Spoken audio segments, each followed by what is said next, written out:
돈벌더 시작합니다. 여러분 안녕하세요. 여도은입니다. 연 이틀 동안 연속적으로 오르고 있는 국내 증시의 움직임. 여러분들도 이 시장의 상승에 어떻게 좀 같이 환호를 외치고 계신지 모르겠습니다. 오늘 장에서는 일단 시가총액 상위 종목 SK하이닉스가 2% 넘게 오르고 있습니다. 월스트리트 저널에 따르면 SK하이닉스가 엔비디아에 상대적으로 좀 덜 연관돼서 덜 알려진 그런 관계사다. 이런 내용도 시장에 전달이 되고 있고요. 주가는 2.5% 강세.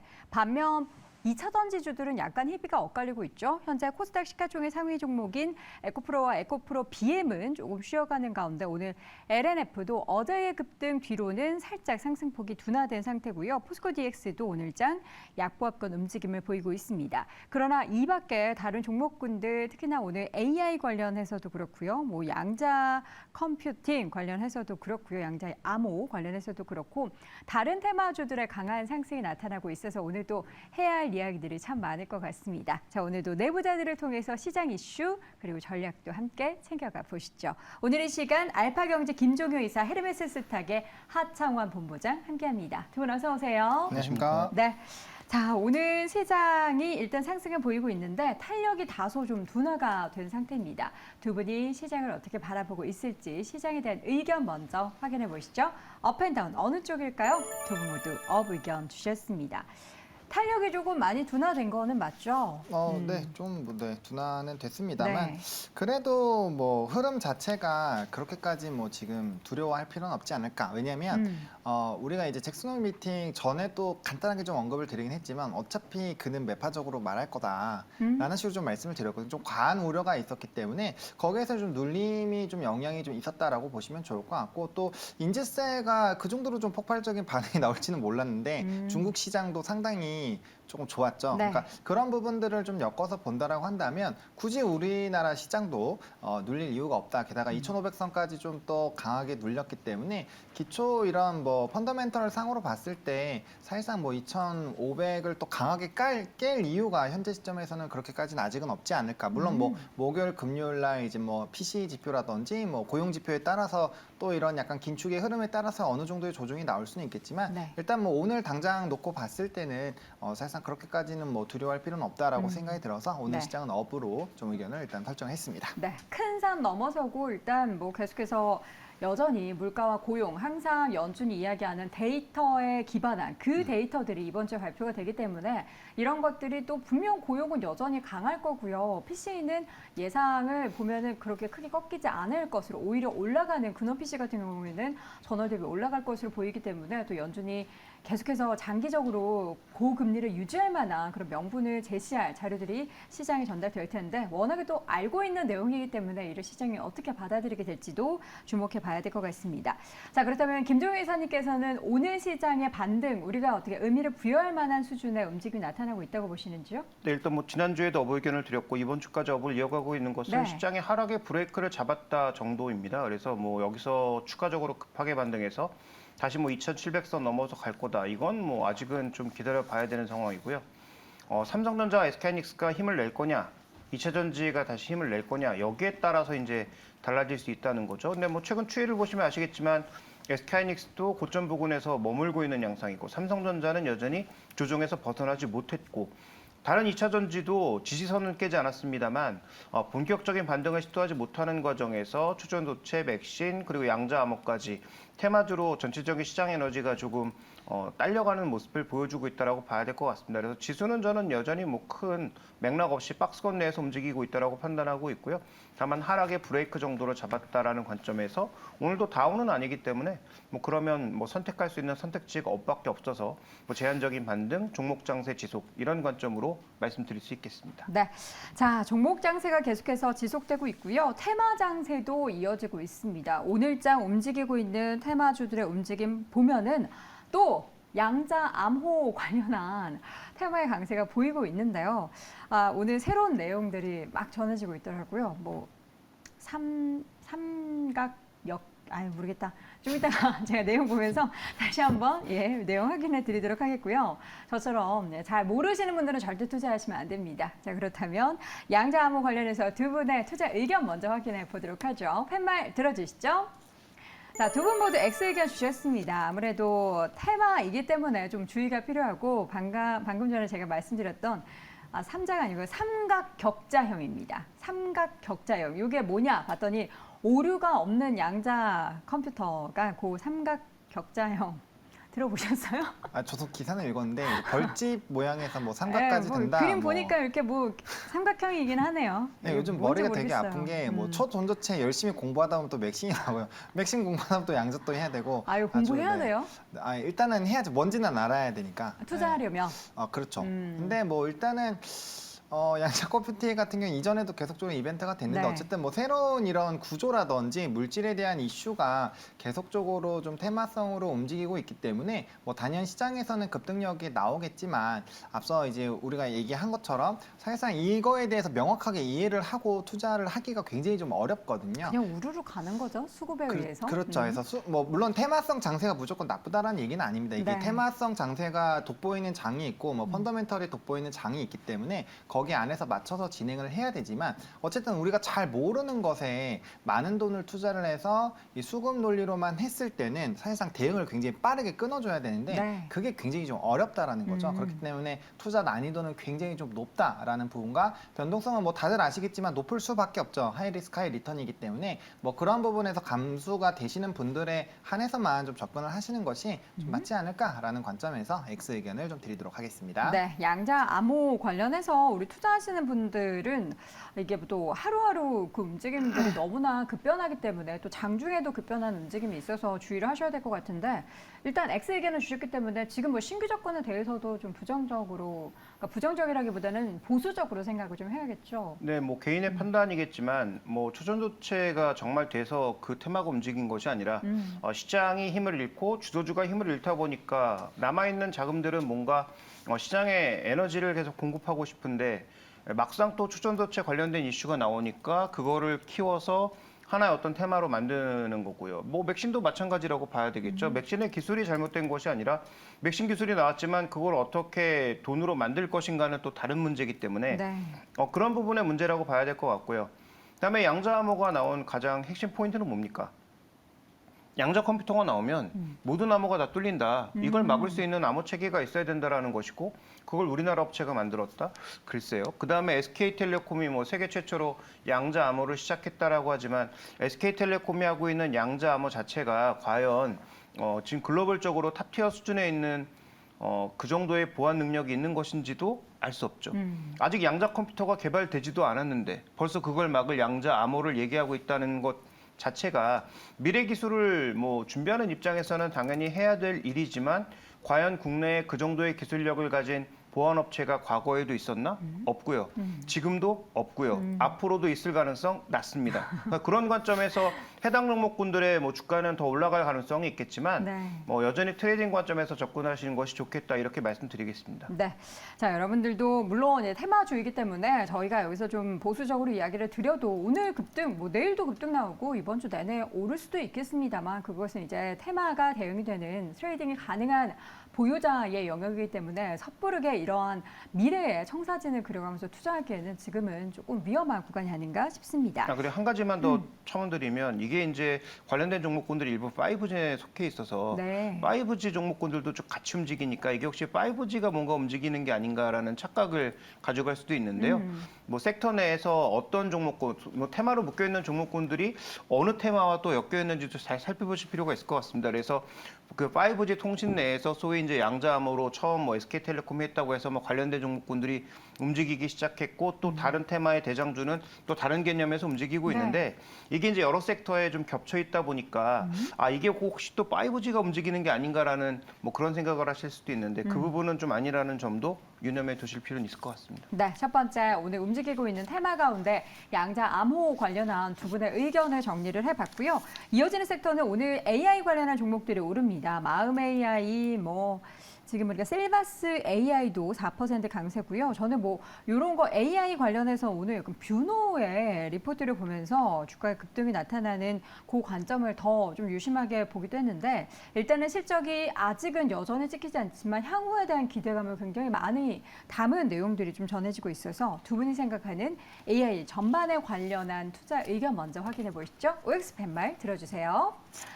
자, 엇갈린 움직임 O와 X로 나눠 보도록 하겠습니다. 일단은 하창한 본부장님 O 의견 주셨는데 이게 AI 쪽도 있고요. AI 의료기기 쪽도 있는데 두 네. 쪽 다 O 의견이십니까? 네, 저는 뭐 더불어서 로봇까지. 로봇도 네, 예. 이전에도 같은 주제로 나왔을 때 똑같이 OX로 좀 갈리긴 네네. 했습니다만 어쨌든 AI 쪽 같은 경우는 지금 산업이 이제 개화기에 있다라고 저는 생각을 하고 있거든요. 생성형 AI가 올 초부터 굉장히 좀 강타를 했고 관련된 뭐 이슈는 계속적으로 좀 부각이 되지 않을까라는 생각이 들거든요. 물론 실적이 따라서 뒷받침이 되어주는 것은 상당히 좀 중요하다라고 생각을 하고 있지만 최근 시장이 펀더멘털보다는 이슈나 테마를 보다 더 주목하는 시장입니다. 그러다 보니까 얼마나 더 많은 모멘텀들이 발생이 될 수 있는가를 놓고 본다라고 한다면 뭐 계속적인 이슈는 될 수 있지 않을까라고 보고 있는 상황이고요. 최근에 로봇주들도 조금 꿈틀꿈틀 움직이고 있죠. 저는 항상 이제 AI 움직이면 로봇주도 항상 같이 따라간다. 그리고 AI 로봇 쪽에 가면 AI가 같이 움직인다라고 생각을 하고 있는데 어쨌든 연관성이 뭐 아예 없지는 않습니다. 앞으로 로봇 문화가 더 강해지더라도 AI 쪽이 더 강력해져야 되는 부분이 있고요. 그래서 물론 우리나라 그 부분은 좀 생각을 해야겠죠. 우리나라 과연 AI 소프트웨어 쪽이 얼마나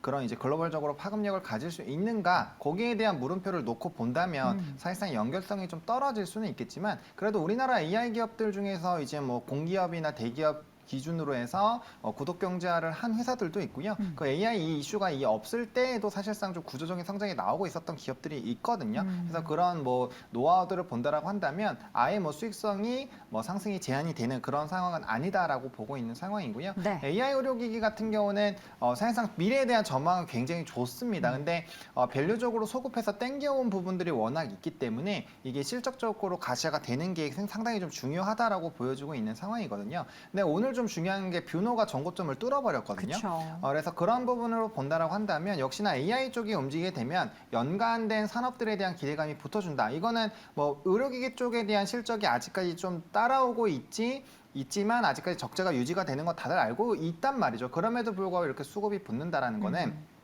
이 산업 자체가 앞으로 성장하는 곳 쪽에 조금 더 베팅을 하는 부분들 그런 것들은 뭐 여러 가지 산업들로 이미 이렇게 주가가 상승력이 나오는 것들을 네. 확인했기 때문에 뭐 일단은 전반적인 이런 이슈들이 부각이 된다라고 한다면 충분히 좀 긍정적인 시각으로 보셔도 괜찮지 않을까라는 생각입니다. 그러니까 올해 의료 관련한 AI 종목들이 사실 네. 급등을 많이 했어요. 지금 주가 수익률 2023년 기준으로만 봐도 루닛도 지금 뭐 450% 그쵸. 넘게 급등이고 뷰노도 550%, JLK도 거의 800% 육박하는 수익률, 뭐 딥노이드 350% 육박하는 수익률을 기록을 했기 때문에 많이 높아져 있는 건 사실인데 과연 미래에 어디까지 가치를 땡겨서 왔을 때 이 정도의 주가를 볼 수 있느냐는 뭐 다르겠죠. 주주가 예상에 따라서 그쵸, 이제 뭐 다르겠지만. 펀더멘털로 접근을 하면 접근을 못하죠. 예. 그렇죠. 네. 근데 과연 이제 앞으로도 미래 성장성에 대해서도 큰 금을 끄고 계신 분들은 함께 하실 수 있을 거고 아니다. 나는 너무 많이 올라서 조금 두려운 구간인 것 같다라고 생각하시는 분들은 접근할 수 없는 그런 구간인데 AI 측면에서 봤을 때는 그럼 의료 쪽도 기대가 되지만 전체적으로 뭐 생성의 AI도 나오고 뭐 다양한 AI 시장은 더 커지는 것에 따른 기대감을 여전히 가지고 그쵸. 있을 법하다. 네, 왜 그러냐면은 사실상 이 AI 관련된 LLM 관련된 부분에서 이슈가 부각이 되더라도 뭐 마음AI라든지 뭐 솔트룩스, 뭐 코난 테크놀로지 이런 종목군들이 급등력이 막 나와준단 말이죠. 네. 그 얘기는 사실상 그런 부분들이 이제 이 주가의 상승력을 만드는 트리거라고 본다라고 한다면 얼마나 많은 이슈가 부각이 되는지가 중요하고 뭐 여전히 오늘도 기사 막 AI 관련된 거 막 쏟아져 나오고 있잖아요. 아직까지 이슈는 계속적으로 나올 확률이 높기 때문에 뭐 산업의 성숙기가 아직 아니죠. 그래서 성장과 산업이 성숙기로 넘어간다는 관점으로 본다면 뭐 아직까지 뭐 상승 룸은 좀 상당히 있지 않을까. 그리고 엔비디아가 꺾이지 않는다라고 한다면 이 AI 테마는 안 죽는다라고 저는 생각을 하고 있거든요. 그래서 그 앞단을 본다라고 했을 때는 수요와 공급단이 계속 이어질 것이고 그 문제가 이어질 것이고 그렇다라고 한다면 뭐 하드웨어 쪽뿐만 아니라 소프트웨어 쪽도 계속적인 움직임이 채널링이 되지 않을까라는 생각입니다. 네. 자, 이번에도 X 의견 주셨던 우리 김종희 이사님, 뭐 양자 컴퓨팅, 양자 역학에 대해서 반대 의견, 그러니까 좀 약간 제한적인 의견 주셨을 때 우리 채팅창에서 시청자분들이 좀 약간 성토하셨습니다. 아, AI, 아니, 양자 역학, 뭐 양자 컴퓨터 기술, 지금 우리나라 너무 좀 무시하는 게 아니냐 하는 의견 주셨는데, 사실이 그렇습니다. 팩트를 말씀드린 거고요. 글로벌 보안 시큐리티 쪽에서 네. 우리나라에서 탑티어를 자처할 기업이 있는가? 없었고요. 지금도 없고요. 앞으로도 없을 가능성이 높다. 이렇게 봐야 될 것 같고요. 그다음에 네. 그 양자 암호 기술과 관련돼서 이미 여러 군데서 연구를 하고 있지만 뭐 국내 기업 혹은 뭐 국내 연구진이 탑티어 급의 기술을 개발했다라는 뉴스를 저는 뭐 최근에 본 적은 없습니다. 이게 테마주로 올라오고 나서 이제 여기저기서 뭔가 얘기들을 좀 만들어내고 있는 모양입니다만 다시 한번 말씀드리지만 양자 컴퓨팅도 나오지 않았는데 양자 암호 기술을 가지고 뭔가 우리가 흥분하는 것은 네. 초전도체 때와 뭐 별로 다르지 않다 이렇게 봐야 될 것 같고요. AI는? 앞으로 가야 될 기술임은 명확합니다만 그렇다는 것이고 AI는 조금 다르죠. AI는 방향성도 명확하고 앞으로 기다리면 매출도 나올 수 있고 전체적인 흐름이 나올 수 있지만 저는 여기서 투자의 본질을 얘기할 수밖에 없다. 뭐 아까 말씀드렸던 그런 종목군들도 양자암호도 주가 더 갈 수 있고 AI도 주가 더 갈 수 있죠. 그런데 AI의 본질이 무엇인가? 결국은 양질의 DB거든요. 네. 그 중소기업들이 양질의 DB를 어디서 확보할까? 확실합니까? 확보할 수 있습니까? 돈 있습니까? 라고 물어본다면 과연 그것이 적정하냐라는 거죠. 그다음에 루닛 왜 그렇게 증자를 할까? 결국은 데이터 확보를 위한 추가 투자가 엄청나게 필요하다라는 것을 본인들이 스스로 방증하고 있는 거죠. 그래서 AI라고 하는 것이 결국은 자신들의 기술력, 로직이 아무리 뛰어나도 DB가 없어서 이걸 학습시키지 못하면 아무 의미가 없는 거죠. 네. 지금 엔비디아가 대장주가 된 이유 DB를 가장 모아야 되는 핵심 시기이기 때문에 누구나 지금 칩이 필요한 거고 데이터가 충분히 확보가 돼서 서비스 단계로 넘어가게 되면 엔비디아가 1등이 아닐 수도 있다라는 얘기는 뭐 지난번에도 한번 드린 적이 있는 것 같습니다. 네. 자, 그런 관점에서 봤을 때 지금 주가는 더 올라갈 수 있지만 여기서 신규 매수를 해서 단기 트레이딩의 수익을 내는 것을 제외하고 과연 투자 관점에서 의미 있는 기업들이 있나 저는 그 부분에 대해서 의문을 드리고 싶은 거고요. 한 가지 이제 주의하셔야 될 것은 우리나라 제약업체들, 바이오업체들이 엄청나게 뜨거웠던 시절에 뭐가 가장 많았습니까? 될성 부른 떡잎은 해외에서 다 먼저 돈이 들어와서 마일스톤 제공하고 해당 업체를 샀다라는 거죠.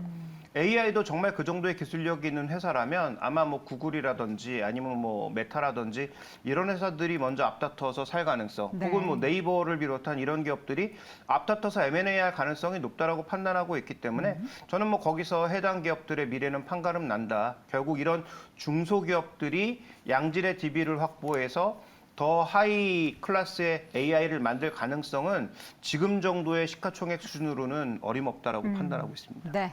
자, AI 관련해서도 이제 투자의 관점에 따라서 그리고 그 시장을 바라보는 시선이 뭐 어디까지 놓여져 있느냐에 따라서 다를 수 있기 때문에 다양한 의견도 여러분들 좀 냉정하게 함께 판단해 보시면 좋을 것 같고요. 자, 이어서는 반도체 섹터에 대한 이야기를 해보겠습니다. 앞서서도 오프닝 때 제가 뭐 하이닉스 올랐던 부분에 대해서도 언급했고 어제 시장의 반등에서 반도체주가 좀 가지 못해서 아쉬웠는데 오늘은 그래도 조금은 움직이고 있습니다. 자, 현재 구간 반도체에 대한 두 분의 의견 확인해 보시죠. 팻말 들어주세요. 자, 두 분 모두 O 의견을 주셨습니다. 다양한 이슈들이 있어요. 근데 지금 반도체 쪽에서 가장 크게 기대하고 있는 이슈가 있다면 뭐를 꼽을 수 있을까요, 본부장님? 저는 뭐 여전히 HBM을 봐야 되지 않을까. 여전히 네. 그쪽 관련된 종목이 가장 뭔가 수익률적인 측면이나 이슈에 있어서 가장 크다. 네, 뭐 저는 일단 그렇게 생각을 하고 있습니다. 본부장님은요? 이사님은요? 저는 삼성전자를 비롯한 종목군들의 투자가 급격하게 늘어날 수밖에 없다라는 점을 주목하고 있습니다. 투자가 계속해서 늘어나게 되면 그 삼성전자 향 쪽에도 부품주도 움직일 수 있다. 장비주도 움직일 수 있다. 자, 먼저 그러면 HBM 쪽에 있어서의 모멘텀 말씀해 주신 하창호 본부장님부터 좀 이야기 들어보죠. 네, 뭐 앞서서 말씀을 잘 해주신 것처럼 이제 데이터를 수집을 해야 되기 때문에 칩에 대한 수요가 엄청나게 늘어날 수밖에 없는 상황이고 이미 뭐 공급에 대한 뭐 부족 문제는 계속적으로 부각이 되고 있지 않습니까? 그래서 앞으로 증설 투자나 이런 것들 계속적으로 나오게 될 거고요. 관련된 뭐 캐파가 확정이 되면 될수록 사실상 수혜를 받지 않을까라고 보고 있습니다. 그래서 제가 오늘 요거 반도체 쪽에서 토픽으로 보고 있었던 종목은 이전에도 말씀드렸다시피 뭐 삼성양 쪽에서의 TFE라는 종목을 여전히 좀 보고 있는 상황이거든요. 그 전에 말씀드리고 주가가 상당히 좀 많이 오르긴 했습니다만 여전히 뭐 매력적으로 보여지는 상황이고 반도체 같은 경우는 일단 HBM 필두로 계속적인 좀 이슈가 되지 않을까라고 보고 있고요. 거기다가 지금 재고 데이터가 일부 개선이 되고 있는 상황이기 때문에 그런 상황에서 만약에 이제 디램과 낸드의 가격까지 만약에 좀 좋아진다라고 한다면 업황에 대한 턴 흐름들이 나오면서 사실상 뭐 전반적으로 좀 좋아지지 않을까라고 보고 있고 그렇게 됐을 때는 뭐 전공적 쪽도 당연히 수혜를 받겠지만 후공정 쪽이나 이제 뭐 소켓 테스트하는 쪽에서의 수혜가 좀 상당히 나타나지 않을까라는 관점을 본다라고 한다면 뭐 여전히 이쪽으로 봐야 되지 않을까라는 관점에 일단은 뭐 TFE를 또 말씀을 드리도록 하겠습니다. TFE 지금 관련한 종목으로 지난번에도 한번 언급해 주셨던 것 같은데 TFE의 주가가 많이 오르긴 했어요. 네네네. 그러면 이 구간에서 목표 주가를 한번 여쭤볼까요? 목표 주가 35,000원 보고 있습니다. 현재가가 29,200원인데요. 35,000원대 이상으로 충분히 좀 돌파가 가능하지 않을까라고 보고 있고 이 회사 같은 경우는 유통 주식 수가 적습니다. 애초에 대주주 지분이 70%가 넘어서 유통되는 주식 수가 한 23, 4% 정도인데 최근에 6월 달부터 주가가 많이 올라왔기 때문에 그 안에서도 유통 주식 수는 더 줄어 있다라고 보시는 게 맞거든요. 왜냐하면 바닥권에서 잡으신 분들은 굳이 지금 매도를 안 하겠죠. 나중에 물량이 터져 나올 때는 조금 더 이제 적은 물량이 많은 낙폭에 나올 수 있다라는 단점이 있지만 역으로 상승을 할 때는 낮은 거래량으로 또 많이 높아질 수 있다라는 점. 그리고 사업의 구조가 메모리와 비메모리 쪽이 7대 3 비율인데 이게 5대 5로 맞춘다라는 부분과 지금 내수에 상당히 많이 치중이 되어 있었던 산업 부분들을 이제 수출을 북미지사 설립이라든지 이런 부분을 좀 케어한다라는 점. 그리고 이제 ISC가 SK 쪽으로 넘어가면서 이제 소켓향에 대한 이런 이 물량들이 변동이 조정이 나올 텐데 그 부분을 TFE가 대부분 가져간다라는 점을 본다라고 한다면 뭐 충분히 좀 기대를 해보셔도 괜찮지 않을까라는 생각입니다. 네, 삼성향을 말씀해 주셨는데 사실 우리가 뭐 SK하이닉스나 삼성 뭐 다 이렇게 연관해서 볼 수도 있지만 요새는 SK하이닉스 향으로 관련한 종목들이 쭉 오르면 삼성 쪽 약간 시무룩했었잖아요. 네. 그런데 지금 뭐 HBM3에서 뭐 압도적인 점유율을 하이닉스가 가져가고 있으니까 뭐 이 종목들이 강세를 보이고 후공정의 강세를 보인다라는 얘기에 100% 동의하고 관련된 종목군도 계속 지켜봐야죠. 이따가 제가 말씀드릴 종목도 뭐 그런 종목이기 때문에 이쪽에 주목해야 되는 건 맞는데 지금 여전히 시장에서 별로 주목하지 않고 뭐 최근 들어서 수급도 개선되고 있지만 전혀 관심 없는 그런 종목군들에 대해서 저는 말씀드리고 싶은 거고요. 그러니까 소위 이제 뭐 바닥권까지는 아니겠지만 어쨌든 지금 피어나갈 그런 종목군들을 픽해야 된다라는 쪽이기 때문에 저는 뭐 삼성전자 최근에 들려오는 뉴스가 계속 뭡니까? 사실 여부는 다 확인되지 않았는데 엔비디아 향 뭐 수주가 나온다. 테슬라 향 수주가 나온다. 이런 얘기가 지금 끊임없이 들려오고 있습니다. 그러면서 우리가 결부지어서 같이 봐야 될 뉴스 뭐죠? 테일러 공장이 바로 이제 준비가 다 돼 있다. 보조금만 받으면 언제든지 공장 삽을 바로 풀 수 있다는 그런 얘기가 나오고 있고요. 삼성전자 투자가 만약에 엔비디아나 테슬라에서 받으면 여기서 끝날까? 그렇지 않겠죠. 평택라인도 넓힐 거고 뭐 용인 클러스터도 당연히 더 넓힐 거고 그러면 신규 공장이 대거 증가할 수 있는 시기가 바로 올해 하반기 4분기부터 내년도까지 쭉 이어질 가능성이 높다라는 겁니다. 그래서 실제로 관련된 종목군들 중에 K엔솔 같은 종목은 이미 주가가 꽤 많이 올랐습니다. 지난 한 6월부터 시작해서 주가가 3배 넘게 소리도 없이 올라가 버린 상황이고요. 뭐 신성엔지 같은 종목군들도 최근 주가의 움직임은 없지만 기관의 매수가 한 3달, 4달 정도에 400만 주 이상이 들어오고 있는 그런 양상인 거죠. 그러면 뭐 이들은 뭐 바보라서 지금 막 움직이는 그런 종목군들을 매매하지 않고 이런 종목을 사고 있을까? 그렇지 않다라는 거죠. 결국 삼성전자가 언젠가 투자를 급격하게 늘릴 수밖에 없고 투자를 늘리는 과정에서 삼성전자와 함께 갈 수 있는 관련된 종목군들에 대한 투자 관점은 실적의 삼성전자 때문에 떨어졌던 종목도 봐야 되지만 신규 공장을 증설하면서 늘어날 수 있는 그런 기업들도 좀 봐야 되지 않느냐라는 관점에서 저는 접근하고 있습니다. 네, 이뿐만 아니라 반도체 쪽에 있어서의 좀 약간 스무스한 그런 좀 괜찮은 분위기를 만들어주는 게 지금 중국의 상무부장이 미국의 상무부장의 반도체 제재 해제를 촉구하고 있습니다. 이런 것들 분위기가 좀 괜찮아진다면 전체 반도체 시장에 우리나라 입장에서 봤을 때는 이게 좋은 겁니까? 뭐 나쁘다고는 할 수 없죠. 왜냐면 우리나라 같은 경우가 이제 이번에 1년 그 제재 유예 기간 네. 연장하는 이슈에서 한숨을 좀 돌렸잖아요. 음. 사실상 뭐 삼성전자 같은 경우는 그래도 현금성 자산이 상당히 현금 여력이 있기 때문에 뭐 공장 이전이라든지 이런 부분을 상당히 좀 원활하게 진행을 할 수 있다라고 생각을 하고 있지만 하이닉스 같은 경우는 제가 알기로는 자금력이 당장 막 옮기고 하기가 좀 쉽진 않았었던 상황이거든요. 근데 그런 것들이 만약에 해제가 된다라고 한다. 물론 반사적으로 수혜를 받는 쪽도 있겠지만 네. 그게 이제 또 풀리게 되면 그런 제재 안에서 또 부담감들이 해소가 된다라는 관점으로 본다라고 한다면 뭐 나쁠 것은 없다라고 생각을 하고 있고요. 근데 이제 사실상 그게 그 패권 전쟁을 하는 그 상황에서 지금 당장 그 해소가 될까 안 되죠. 그런 부분에서는 좀 물음표가 있다라고 말씀을 드리겠습니다. 이게 한 번에 해결될 문제는 아니긴 하죠. 네, 뭐 첨단 반도체 쪽은 막아도 그러면 레거시는 해라. 라는 정도의 합의로 이루어진다면 우리 입장에선 나쁠 건 없죠. 그다음에 중국의 레거시 쪽에서는 좀 더 열린 그런 관점에서 접근하게 된다면 그래서 얼마 전에 무슨 뉴스가 있었냐면 ASML이 미국 규제를 피해서 중국에 맞는 맞춤형 장비를 공급하겠다라는 뉴스도 나온 적이 있었거든요. 그런 것들이 그냥 나온 뉴스가 아니라 아마도 이런 합의를 통해서 실제로 진짜 EUV 장비, 최첨단 장비는 중국으로 가는 것은 여전히 맞겠지만 뭐 적어도 10나노 이상급의 최첨단은 아닌 그 밑단이나 밑밑단 정도의 어떤 그런 반도체에 대해서는 중국에서 허락해서 조금 더 싸게 공급할 수 있는 그런 여력을 만드는 게 미국의 입장에서도 아주 최악은 아니거든요. 그래서 미국이라고 다 자기한테 가져가서 자기가 공장 만들고 자기가 제조하게 되면 가격은 몇 배로 뜹니다. 그래서 그게 미국의 입장에서도 전혀 달가운 뉴스는 아니기 때문에 소위 최첨단 AI 반도체 같은 것들은 미국이 여전히 설계도 그다음에 제조도 독점하고 그 밑에 반도체는 뭐 중국이 일부 허용해 주는 것도 크게 나쁘진 않을 것 같다 이렇게 봐야 될 것 같습니다. 네, 자 이렇게 해서 오늘 반도체 이야기까지 오늘 나눠봤고요. 내부자들 함께했습니다. 오늘 이 시간 알파건자 김종경 의사, 헤르메스 스탁의 하창원 본부장 두 분 함께했습니다. 고맙습니다. 감사합니다.